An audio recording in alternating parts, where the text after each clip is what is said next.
नमस्कार, मैं सीमा। यूपी में केशव मौर्य वर्सेस योगी आदित्यनाथ ये चल रहा है। कुछ लोगों का कहना है कि केशव मौर्य एसपी ज्वाइन करने जा रहे हैं, उनको ऑफर मिल रहे हैं कि मानसून ऑफर मिला हुआ है कि आप आइए, 100 लाइए और पार्टी बनाइए। तो ये सारी बातें जो अफवाह में उड़ रही हैं या वाकई में ये हकीकत है? यूपी में संगठन बड़ा है या सरकार बड़ी है? योगी बनाम मौर्य पर विवाद जो चल रहा है, ये क्या निकल के आएगा, इसका सोल्यूशन क्या निकलेगा, ये सारी बातें जो है वो चल रही हैं। फिर बीच में सुब्रमण्यम साहब भी आ गए, वो भी बोल रहे हैं कि क्या होना चाहिए। उन्होंने कहा ये गलतियां हुई हैं, बीजेपी में ये गलतियां हुई हैं। मोदी अपने आप को बताते हैं कि बीजेपी मेरी वजह से चल रही है। तो ये सारी बातें जो हैं, ये बाहर सबके जैसे होता नहीं है कि अंदर का भड़ास जो होती है वो सबके बाहर निकल निकल के आ रही हैं कि लोग अब बता रहे हैं कि बीजेपी के हारने का क्या कारण था। वो कह रहे हैं ये कारण था, वो कह रहे हैं अयोध्या में हार गए तो उनका ये कारण था। अब सारे कारण जो है वो निकल कर आ रहे हैं, लेकिन उसके पीछे हाथ किसका है, उसके पीछे रीजन क्या था, ये कोई नहीं बता रहा। तो नरेंद्र मोदी अमित शाह को भाप नहीं पाए, योगी आदित्यनाथ ये बात कह रहे हैं सुब्रमण्यम। तो बीजेपी के सुब्रमण्यम स्वामी ने बताया क्यों बिगड़ी यूपी में बात, यानी यूपी में जो बात बिगड़ी है तो उसका रीजन क्या है, क्यों ऐसा उन्होंने कहा है, उसके पीछे क्या कारण है उनका ये बात कहने का। तो उन्होंने ऐसी बात बोली कि सुब्रमण्यम स्वामी का मानना है कि पीएम नरेंद्र मोदी को यह गलतफहमी हो गई है कि सारी चुनावी जीत उनकी वजह से हासिल हुई थी। तो ये बात क्या उन्होंने सत्य कही है या उसके पीछे कोई और रीजन है या वो कुछ और कहना चाह रहे हैं? तो ए मीडिया कि नीलू व्यास ने जो बताया कि बीजेपी नेता ने कहा है कि नरेंद्र मोदी की मानसिकता है कि बीजेपी में कोई ऐसा ना हो जो उन्हें चैलेंज दे सके, इसलिए उन्होंने ऐसा ऐसा कहा है। सुब्रमण्यम स्वामी ने साफ तौर पर यह कहा है कि यूपी में बीजेपी के खराब प्रदर्शन लोकसभा चुनाव के लिए योगी आदित्यनाथ जिम्मेदार नहीं है। उन्होंने ये बात कही है कि इसके लिए योगी आदित्यनाथ जो है वो इसके लिए जिम्मेदार नहीं है, ये बात बोली है। फिर उन्होंने ये बात भी कही है योगी आदित्यनाथ के लिए कि वरिष्ठ विजेता नेता ने सवाल उठाया है कि जो वरिष्ठ नेता हैं बीजेपी के, उन्होंने भी कुछ बातें कही हैं और वो बातें योगी आदित्यनाथ को आखिरकार हटाने का कारण क्या है। उन्होंने बताया है कि ये जो सब कॉन्स्पिरेसी रची जा रही है, जो डिजाइन लोग अपने माइंड में बना के रखे हैं, जो उन्होंने ये बोल रहे हैं कि योगी आदित्यनाथ का जो बुलडोजर वाला जो है वो उनको हार का सामना करना पड़ सकता है, इस वजह से उनको हटाया जाए, या उनके जो एक्शन जो ताबड़तोड़ एक्शन जो लेते हैं वो एकदम बिल्कुल किसी सोचे समझे कि क्या होगा आगे, इसकी वजह से उनको हटाने की साजिश चल रही है। तो ये सब अपनी अपनी बातें, अपनी अपनी मन धड़ंग कहानियां जो है लोग बता रहे हैं कि आदित्यनाथ को आखिरकार हटाने का कारण क्या है। बीजेपी विधानसभा चुनाव तो नहीं हारी है और ना ही जो है उन्होंने ये बताया है कि सुब्रमण्यम स्वामी के मुताबिक संसद में उनका सीएम योगी जो होंगे योगदान तो बहुत कम था, सब कुछ तो दिल्ली से मोदी, शाह और नड्डा तय करते हैं। यानी कि उनका कहना है कि जो काम भी वो कर रहे हैं योगी आदित्यनाथ जी, तो वो सब तो दूर है, लेकिन इनका जो पीछे से जो है वो नड्डा जी, मोदी जी और अमित शाह का हाथ है। कि जैसे अभी तक कांग्रेस की जो सरकार चल रही थी, तो जब सत्ता में थी तो कांग्रेस के नाम पर मनमोहन सिंह तो बैठे थे प्रधानमंत्री बनकर, लेकिन जो पीछे से जो चलाने वाली थी वो थी मिसेस सोनिया गांधी। तो उनका हाथ था, वो चला रही थी पूरा ये कांग्रेस की जितना भी था ये सत्ता, तो उसके पीछे जो हाथ था वो सोनिया गांधी था। उसी तरीके से उन्होंने कहा आदित्यनाथ जो है योगी आदित्यनाथ जी, वो तो अपना एक्शन लेते ही है, पीछे से अमित शाह और नड्डा और उनका हाथ होता है ये सारे डिसीजन लेने का। बीजेपी नेता का दावा है कि किसे टिकट दिया जाना चाहिए। तो अब वो ये कह रहे हैं कि वो कंफ्यूज हैं कि टिकट किसको मिलना चाहिए इस समय सीएम का।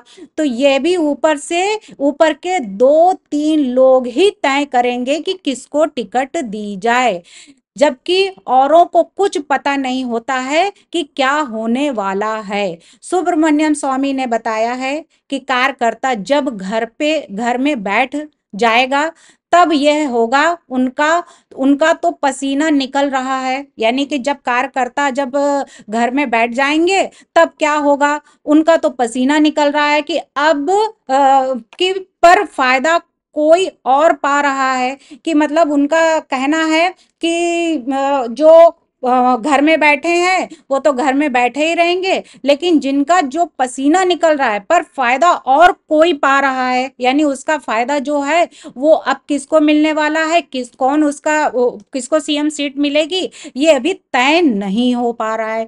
तो बीजेपी नेता बोले कि सीएम योगी को समझाना चाहिए कि ये किनारे लगाना होगा।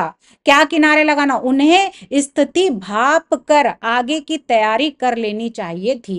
कि उनको ये कहना है कि ऐसा होना चाहिए, इस तरह की जो है बातें जो हो रही हैं, उन्होंने जो जो बातें बताई हैं योगी जी के लिए, कि उनका ये जो सोच रहे हैं कि हम जीत जाएंगे, हमें टिकट मिलेगी, तो ये अब भाप लें कि उनके साथ में क्या होने जा रहा है। तो ये सारी बातें सुब्रमण्यम जी ने बोली है।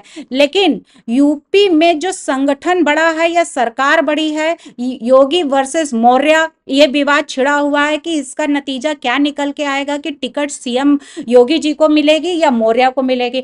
हो सकता है कि इन दोनों में से किसी और को, यानी सीएम योगी को मिल जाए। यह भी हो सकता है कि दोनों में से किसी को ना मिले, किसी और को बैठा दिया जाए। तो ये जो अंदाज यानी कयास जो लगाया जाता है कि ऐसा हो सकता है, तो ये तो कुछ भी ठीक नहीं है। टाइम आने पर, समय आने पर तब तय होता है कि किसको क्या हम देंगे। तो वहां पे जब समय आएगा तब डिसाइड होगा कि किसको टिकट देनी है, किसको यूपी का सीएम बनाना है। तो ये तो समय जब आएगा वही बताएगा। तो उत्तर प्रदेश में एक बार फिर योगी, लोग कह रहे हैं एनकाउंटर पॉलिटिक्स जो है काम करती नजर आ रही है। ये बात कही है लोगों ने कि क्या उनकी पॉलिटिक्स जो एनकाउंटर जो होता है, इसकी पॉलिटिक्स जो है वो नजर आ रही है। इस वजह से योगी जी को फिर से बुलाया जा रहा, फिर से बैठाया जा सकता है। तो संगठन अपनी जगह पे है, बाकी जगह संगठन बड़ा हो सकता है, लेकिन यूपी में सरकार से बड़ा कोई भी नहीं हो सकता, ये बात बोली गई है। तो यहाँ पे उनके कार्यों को देखते हुए, उनके सारे जितने भी डिसीजन है उनको देखते हुए, तो अभी तक तो ऐसा ही लग रहा है कि योगी जी को ही टिकट मिलेगी, ना कि मौर्य को। तो योगी आदित्यनाथ जी नए मिशन में पूरे मनोयोग से जुट गए हैं। यूपी में 10 विधानसभा सीटों पर उपचुनाव के लिए टीम बनाकर सभी की जिम्मेदारी तय कर दी गई है कि आप ये कार्य करेंगे, आप ये कार्य करेंगे, सबको अपनी अपनी जिम्मेदारी सौंप दी गई है। खास बात यह है कि डिप्टी सीएम जो केशव मौर्य हैं, तो उनके मौर्य को ना टीम में जगह दी है और ना जिम्मेदारी में दी है। ये तो बड़ा धमाका हो गया। केशव मौर्य के साथ साथ दूसरे डिप्टी सीएम ब्रजेश पाठक को भी नई जिम्मेदारी से वंचित रखा गया है। तो अब इसमें क्या चीज निकल के आने वाली है, क्या होने वाला है, इस बात का जो है वो सभी को अभी सस्पेंस रखा गया है कि आगे क्या होगा। तो योगी आदित्यनाथ के बारे में अगर कहा जाए तो उनकी तो हिस्ट्री पीछे से अगर देखी जाए तो वो कई बार सांसद बन चुके हैं। उनका जो कार्यभार है उन्होंने बड़े जिम्मेदारी से निभाया है। तो योगी आदित्यनाथ एक भारतीय राजनेता हैं और उत्तर प्रदेश के 22वें मुख्यमंत्री हैं। तो यूपी चीफ मिनिस्टर के बतौर भारतीय जनता पार्टी के सदस्य आदित्यनाथ 1998 में लगातार, मतलब 1998 से लगातार 5 बार गोरखपुर से लोकसभा क्षेत्र से चुनाव लड़ा। उसके बाद वहां के सांसद भी बने 5 बार। उनका असली नाम जो है अजय सिंह बिष्ट है, यानी कि वह यूपी में भाजपा के सबसे मुख्य चेहरा हैं, जिनके अपने दमदार भाषणों के लिए उनको जाना जाता है कि उनके भाषण जो होते हैं बिल्कुल ताबड़तोड़ भाषण देते हैं, किसी से डरते नहीं हैं, उनको कोई भी ऐसा नहीं लगता है कि कोई हमें मार देगा। उनको अगर धमकियां मिलती हैं वो तो खुली चुनौती देते हैं कि मैं जो करूंगा, मैं ऐसा एक्शन लूंगा और जिसको जो करते बने वो मेरा कर ले। उनका जन्म जो हुआ था 5 जून 1972 उत्तराखंड में हुआ था। इन सब से वो परे, यानी कि वो गोरखपुर स्थित गोरखनाथ मठ के महंत यानी कि एक मुख्य पुजारी भी रह चुके हैं। तो वो धर्म और ये सब जानते हैं कि धर्म के नाम पे उनको बहुत नॉलेज है कि धर्म के साथ कोई खिलवाड़ नहीं होना चाहिए, धर्म जो है वो नष्ट नहीं होना चाहिए, धर्म जो है हमारा बना रहना चाहिए, धर्म के नाम पर कोई उसका फायदा ना उठा ले। जिस तरह से अभी कांवड़ यात्रा के लिए उन्होंने कई ताबड़तोड़ एक्शन लिए। उन्होंने ये कहा कि लोग जो कांवड़ यात्री हैं उनके लिए ऐसी सुविधाएं होना चाहिए कि दुकानों में नाम लिखा होना चाहिए ताकि उनका कोई धर्म नष्ट ना हो, कोई गंदा पानी ना पिला दे, उनको जूठा पानी ना पिला दे, गंदे हाथों से ना पिला दे, जहां मीट और ये मच्छी बनती है वहां का जो है वो जल ना ग्रहण कर लें जिससे उनका धर्म नष्ट हो जाए। क्यों ये सब एक्शन लिए?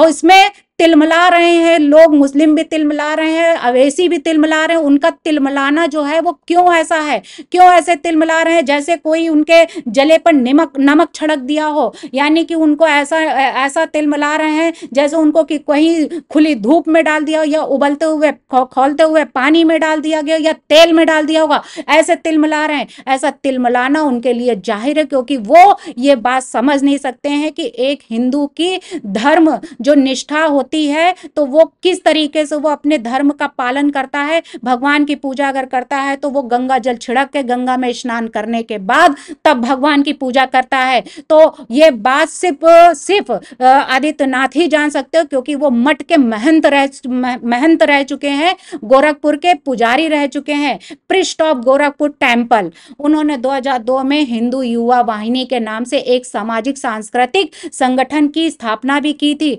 योगी आदित्यनाथ जो है और सावित्री, उनके माता जो है सावित्री देवी के बेटे हैं और उन्होंने गणित से स्नातक की डिग्री जो है वो ग्रहण की है, इसलिए उनको इतना नॉलेज है, इसलिए वो इतना जो है हिंदुओं के लिए सोचते हैं। और हिंदू तो हिंदू, मुस्लिम के लिए भी सोचते हैं, मुस्लिम उसके लिए कुछ भी उनके ऊपर ब्लेम लगाए, क्योंकि मोहर्रम में अगर उनको चिंता ना होती मुस्लिमों की तो इस तरीके से ताजिया की जो लंबाई है उसको ये ना बताते कि वो उसको लिमिट रख दी जाए। अभी कानपुर में अभी जब मुहर्रम हो रहा था तो 3 लोगों की जान गई सिप करंट में, वो ताजिया का वो ऊपर का शिखर जो था वो उसमें छू गया था, उसमें 3 लोगों की मौत हुई थी। तो ये सबको ध्यान में रखते हुए उन्होंने उनको भी चेतावनी दी थी, लेकिन ये चेतावनी उन्होंने नहीं मानी तो उसका जो है भुगताना उनको ही भुगतना पड़ा।